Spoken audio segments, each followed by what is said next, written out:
This is the story of Thornwood Manor.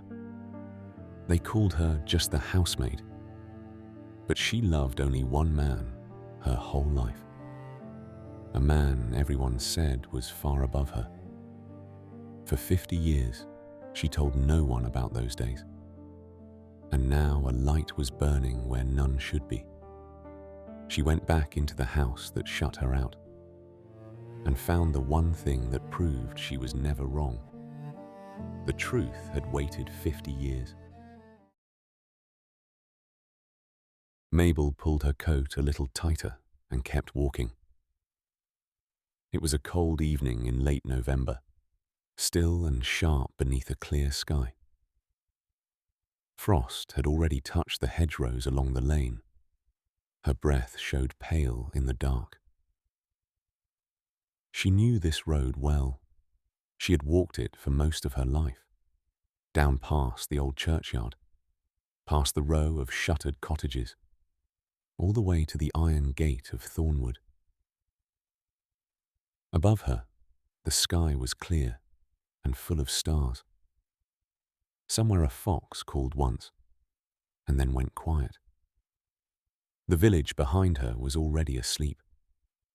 Warm windows, drawn curtains, chimneys breathing thin smoke into the night. But ahead of her, the manor stood dark against the stars, all except that one small light.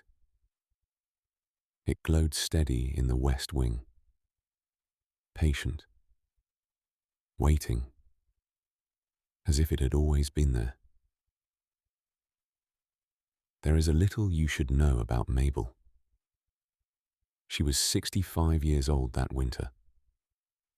A small, slight woman, with silver hair drawn back in a simple knot. She had soft grey eyes, eyes that always seemed to be watching a little more closely than her smile let on. She wore plain things: a dark wool skirt, a knitted cardigan, good shoes kept well for years. She wore no jewellery, save one small silver watch. Her father had given it to her long ago. For most of her life, she had worked inside Thornwood Manor. She had begun there as a young housemaid. She had polished its floors and lit its fires. She knew the house the way you know an old friend. But it was not the house that made Mabel unusual. It was the way she saw the world. She noticed things. Small things. A fresh mark on an old carpet. A book missing from a shelf. Dust that lay differently than it had the day before. The things most people walk straight past, Mabel remembered. She kept a little notebook in her coat pocket. In it, she wrote down odd coincidences and quiet details that did not quite fit. She was patient. She never rushed to a conclusion. She gathered the pieces, and she waited for them to make sense. To most of the village, she was simply the old woman who had once been in service. Nothing more than that. A quiet figure at the back of the church on Sundays. Her nephew in the city had telephoned twice that month. He wanted her to sell the cottage and move somewhere sensible. He spoke to her slowly, as if her years had made her simple. They had not. For Mabel remembered everything. She remembered the family who had lived in Thornwood. She remembered their kindnesses and their sorrows. And she remembered, most of all, the summer that had changed her life. But that was a long time ago. She did not let herself think of it often. Tonight, there was only the cold, the stars, and a light that should not be burning. She reached the iron gate and rested her hand upon it. It swung open at her touch, already unlocked.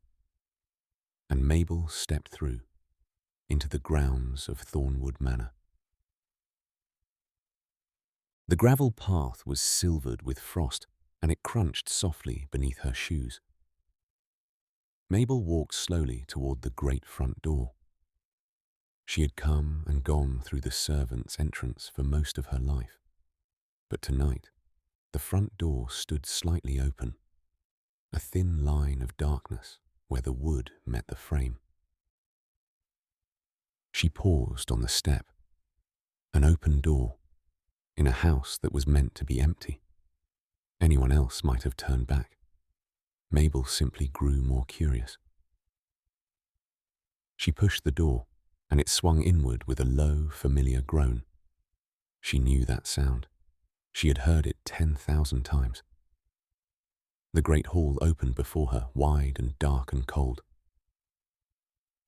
Moonlight fell through the tall windows in pale squares upon the floor. The old staircase rose up into shadow. Everything was just as she remembered.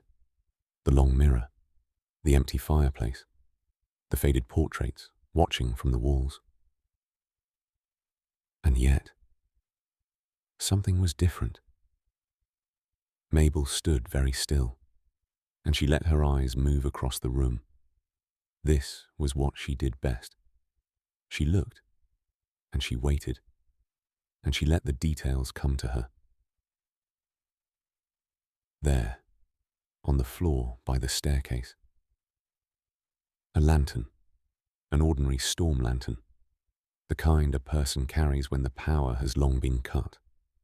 Its glass was still faintly warm. Someone had carried it through these halls not long ago at all.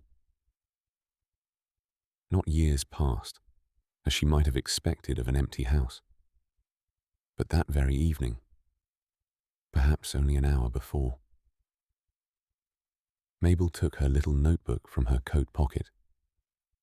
By the moonlight, she wrote a single line. A lantern, left by the stairs, still warm. Then she moved on, deeper into the house, quiet as she had always been. The corridor to the west wing was the one where the light had shone. She followed it now, one careful step at a time. The air grew a little warmer here. Someone had been keeping this part of the house. The door to the old study was ajar, and a soft glow spilled from within. This was the light she had seen from the lane. Not a ghost. Not a trick of the eye. A single oil lamp, burning low upon the desk. Mabel stepped inside, and what she saw made her pause in the doorway. The room had been lived in. Books lay open across the desk. Papers were stacked in careful piles. A grey blanket was folded over the arm of a chair, as though someone meant to return to it. And on the small table beside the chair, there was a cup of tea. Mabel looked at it for a long moment. She crossed the room and touched the side of the cup with one finger. It was cool now, but not cold, and there was no film of dust upon the surface. No skin had formed. This tea had been poured today, perhaps only hours ago. Someone was living in the abandoned manor. Someone who came and went with a lantern in the dark and sat in this quiet room by lamplight. Mabel looked at the desk, and slowly she began to understand. These were not the belongings of a thief. A thief would take and leave.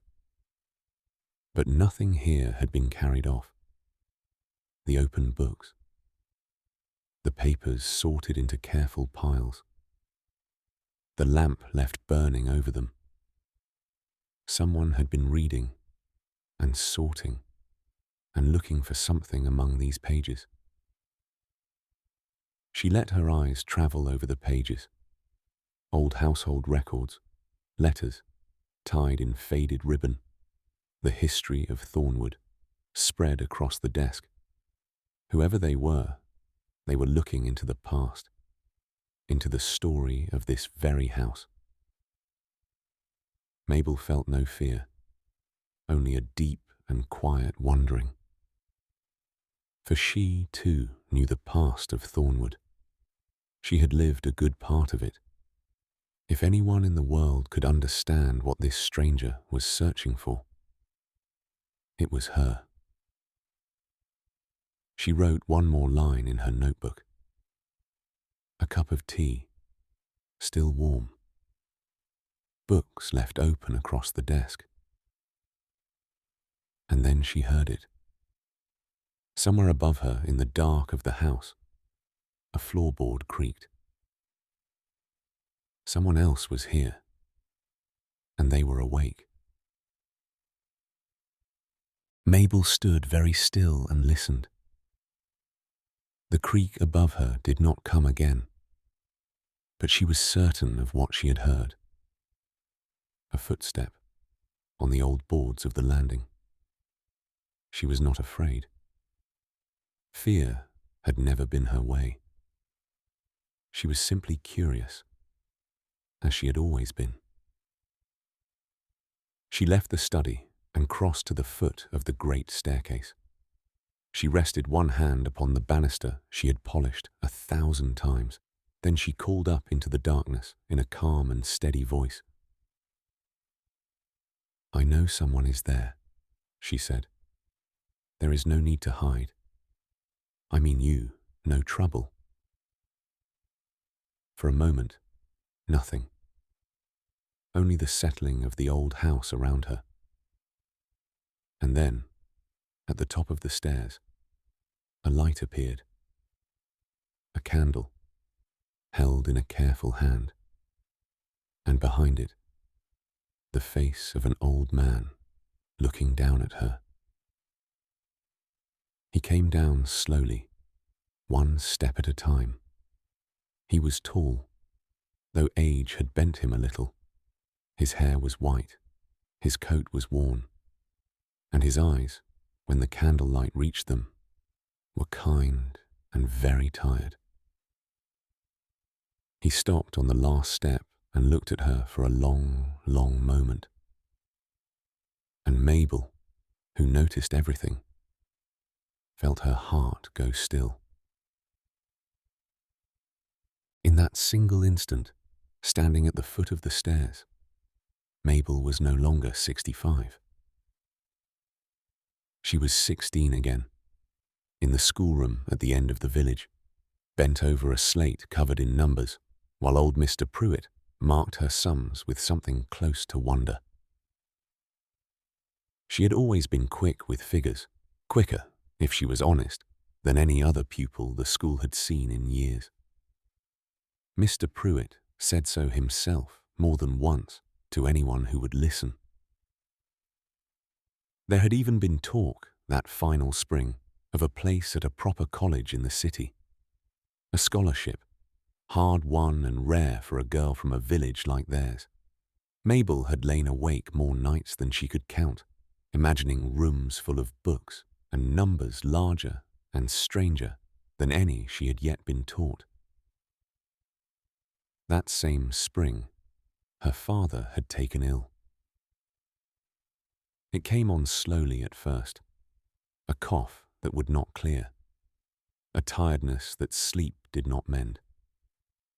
By summer, he could no longer manage the smithy alone, and there was no one else to nurse him through the long, uncertain months that followed but Mabel herself. She told herself that first year that it was only a small delay. Not this year, she thought. I shall go next year, once he is stronger. It was that same summer she had first walked out with Tom, in the long golden evenings after her father was settled for the night. He was the young heir of the manor then, home from his own studies, restless and curious about a world beyond Thornwood's gates. And he had found in Mabel someone whose mind moved every bit as quickly as his own. They spoke that summer of everything and nothing, of numbers and stars, and the strange shapes of clouds, of the places they might go, one day, if the world ever allowed it. Then autumn came, and Tom left for his studies, promising, as young men do, that he would write, and that he would return. But no letter ever came. At first, Mabel waited for the post each morning, certain that today would bring word from him. Then the certainty grew thin, and thinner still, until in time, she simply stopped waiting at all. And each season, as her father's health rose and fell, and rose again, she told herself the same small, patient lie about her own future. Not this year. Next year, when things are settled. One postponed year became 2. 2 became 5. 5 became more than Mabel ever cared, in later life, to count. The place at the college was given in time to someone else. The scholarship was never spoken of again. To help make ends meet, she began taking on small work up at the manor, mending linens, helping in the kitchen on the days the house was short-handed. It was meant at first to be nothing more than that. But the small work became steady work, and the steady work became a position. And somewhere in the slow turning of ordinary days, the fires laid, the floors polished, the meals carried up on trays, it quietly became the whole of her life, until she could hardly recall a version of herself that had ever wanted anything else. And so she stayed on, all those years, keeping house for the very family whose son she had loved and lost, a young man who never wrote to her again, and never once set foot back inside these walls. Between the work and a waiting that never quite ended, there had been little room left in all that time for anyone else. No new romance had ever come to fill the space he left behind. And now, 50 years later, she stood once more in the front hall of Thornwood Manor, looking at the man before her. She knew this face. It was older now, and lined by many years. But she knew it.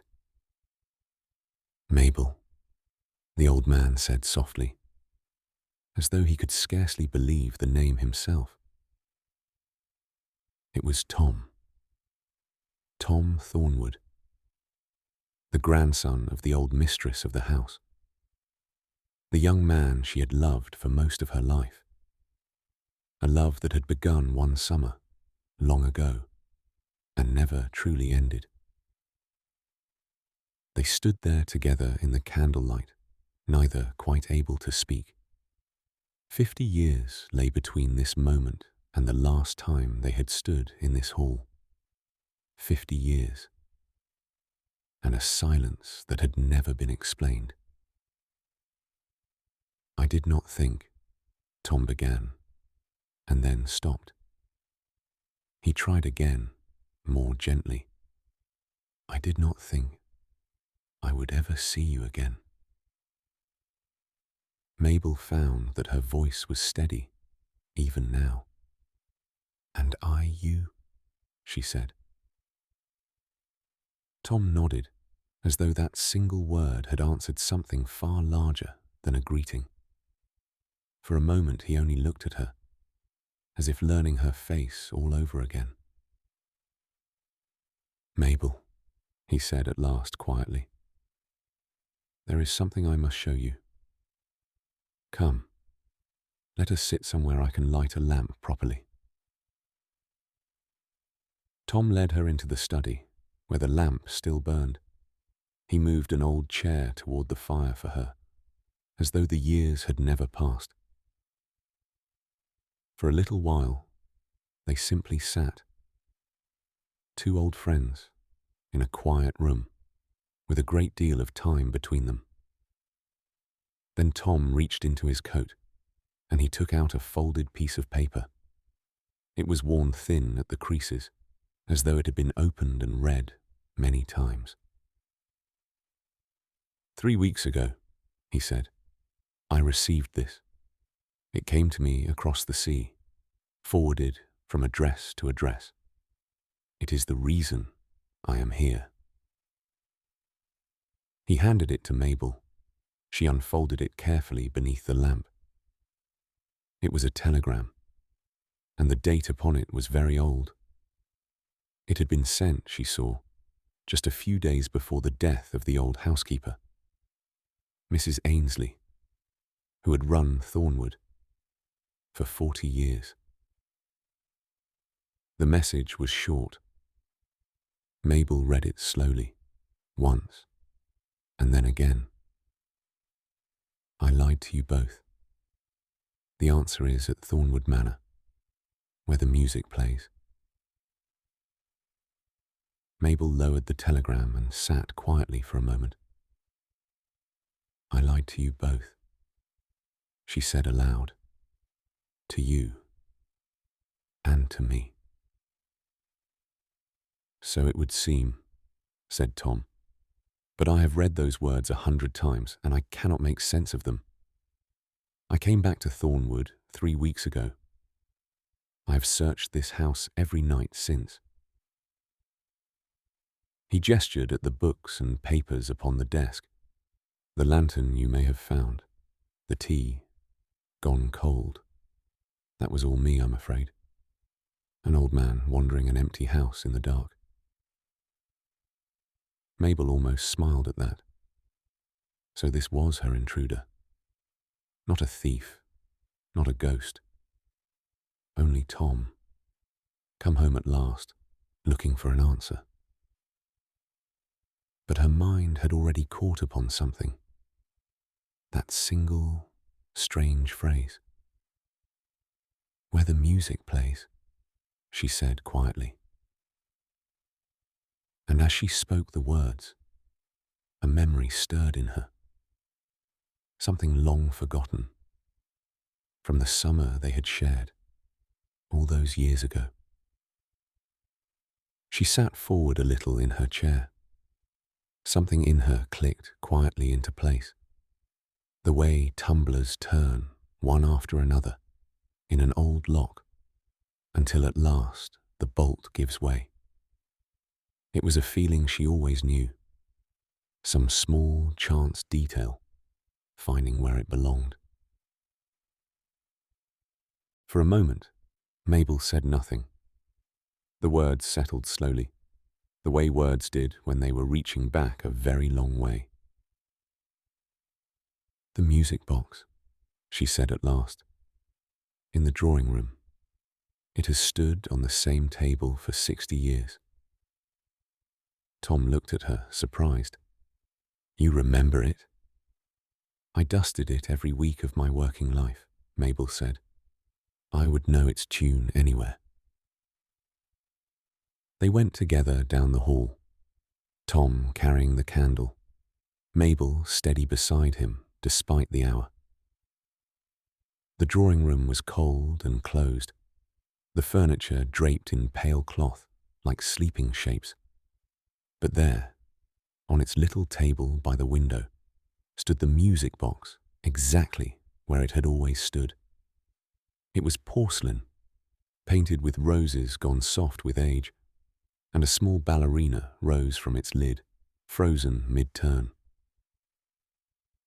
Tom lifted the lid carefully. Inside, the mechanism sat silent and still. I tried this. The first night I came back, he said quietly. It would not play. There was no key. Mabel leaned closer, studying the little brass fitting where a key should turn. No, she agreed. There would not be. The mistress never kept it with the box. She lost too many keys that way over the years. She thought for a moment, her eyes moving slowly around the room, the way they always had when something in the house was out of place. Tom moved to the little chest beside the fireplace. "I have already searched here," he said. "Every drawer. There was nothing but old ribbon and a broken fan." Mabel nodded slowly. That did not surprise her. The mistress had never trusted a drawer with anything she wished to keep safe. Drawers, she used to say, were the first place anyone would look. Mabel's gaze drifted to the wall beside the window, to the small oval portrait that had hung there for as long as she could remember. A young woman in a blue dress, painted before Mabel's time, before even the mistress's own girlhood. "There was a day," Mabel said slowly, "many years ago now, when I came in to lay the fire and found the mistress standing just there, by that portrait. She did not hear me come in. I watched her lift the frame away from the wall, only a little, and tuck something behind it, before she noticed I'd come in." "What did you think it was?" Tom asked. "At the time, nothing at all," said Mabel. "A woman may hide a great many small things behind a picture, and it is not a housekeeper's place to wonder why." But she was already crossing the room. She lifted the little frame carefully away from the wall, just as she had once seen the mistress do. Behind it, set into the plaster, was a shallow niche, no larger than a matchbox. And inside, resting on a bed of old dust, lay a small brass key. Tom let out a slow breath. "It's been here the whole time," he said. "I searched drawers, cupboards, the floor beneath every rug, these past 3 weeks. I never thought to look behind a picture." "Why would you?" Mabel said simply. "You never spent 30 years learning where a house keeps its secrets." She lifted the key out carefully and closed her palm around it. It was cold and very small, and it felt, she thought, exactly the size a secret should be. They returned to the music box, and Tom held the candle steady while Mabel fitted the key into its place. It turned smoothly, as though it remembered its own motion, though no hand had touched it in 50 years. She wound it slowly, 3 full turns, and then let it be. For a moment, nothing happened. Then, softly, the mechanism began to turn, and a small, sweet melody filled the quiet room. Mabel knew the tune at once. It rose out of the box like something climbing out of a long sleep, and beneath it, she felt her own memory rising with it. As the little ballerina turned upon her painted stage, Tom crouched lower, studying the base of the box itself. "Look," he said quietly, "there, beneath the felt." The turning of the mechanism had shifted something. A thin seam, invisible while the box stood still, now showed along the underside of its base, where the movement of the gears had nudged a small wooden panel loose. Tom worked it free with careful fingers. Inside lay a narrow drawer, no deeper than a hand, and within it, a small bundle of letters, tied with a faded ribbon. Mabel looked at them for a long moment before she spoke. "Well," she said quietly, "it seems the mistress kept more than one secret in this room." Tom set the candle down upon the desk, and for a moment neither of them reached for the letters at all. Then Mabel untied the ribbon herself, her fingers slow and careful, the way she had once untied ribbons on parcels far too fine for a housekeeper's hands. The first letter was short, the paper gone soft and brown at the folds. She did not need to unfold it fully to know the handwriting. It was her own. "This is mine," she said quietly. "I wrote it the summer you left. I gave it to be posted, with my own hand, at the village office." She read the first lines to herself, and something in her chest drew tight, gentle and old, like a hand closing softly around a memory long put away. Tom watched her face. "It was never sent," he said. "It was not a question." "No," Mabel said quietly. "It seems it was never sent at all." Beneath it lay another letter, the paper different. The hand unmistakably Tom's own, young and hurried. Mabel unfolded it slowly. It was addressed to her, dated only a few weeks after his own departure. In it, a young man asked why she had stopped writing, and told her plainly that he had not stopped loving her, whatever she might have heard. Tom sat back slowly in his chair. "I wrote a dozen more like it," he said. "After some months, I came to believe you no longer wished to hear from me. So, in time, I stopped. And I believed the very same of you," Mabel said softly. "I was told, quite kindly, that you had found someone more suited to your situation, that it would be better for everyone if I let the matter rest." They looked at each other in the low light, two people discovering, 50 years too late, that neither of them had ever truly been given the choice at all. Among the letters lay one more paper, and it stood out at once. Where the others had gone soft and brown with age, this one was still pale. The ink upon it barely faded at all. It was signed simply, Eleanor Ainsley, the housekeeper Mabel herself had trained under many years ago, and whose death, not long after, had been the very reason the telegram existed at all. "I told myself, for many years, that I did it for your own good," the note read. "You were young, and Thornwood needed an heir who would not trouble the county with a match beneath his station. I believed I was protecting you both from a hard life. I was wrong to decide that for you.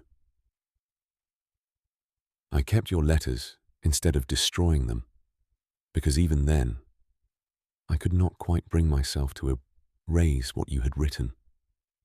I am sorry. I have been sorry a very long time." Mabel set the note down gently upon the desk. For a long moment, the room held only the small, fading music of the box, turning slower now, and slower still. 50 years, Tom said at last, very quietly. 50 years, Mabel agreed. Neither of them spoke of anger. There did not seem, after so long a time, to be any use left in it. For a while, they simply sat together in the lamp's soft light, the letters resting between them on the desk. Mabel folded her own letter closed again, gently, the way one closes a door on a room no longer needed. "All those years," she said quietly, "I told myself I had simply been forgotten. That is not so easy a thing to carry, you understand. To believe yourself unremembered." Tom reached across the desk and very carefully rested his hand near hers, though not quite touching it. "You were never forgotten," he said, "only silenced. There is a difference, and I am sorry it took me so long to learn it." Mabel looked at him for a long moment. Something in her, something that had been folded away as carefully as that old letter, eased open at last. It occurred to her, sitting there, that it had been her own patience which had found the truth in the end. Not luck, not chance. 30 years of watching a house, of noticing what others walked past without seeing at all. She had been called, more than once in her life, just the housekeeper. She had never much minded it, but she found now a quiet satisfaction in knowing that it was precisely that, the patient, unglamorous work of paying attention, which had opened every locked door in this house tonight. Tom seemed to read something of this in her face. "I could not have found any of it without you," he said simply.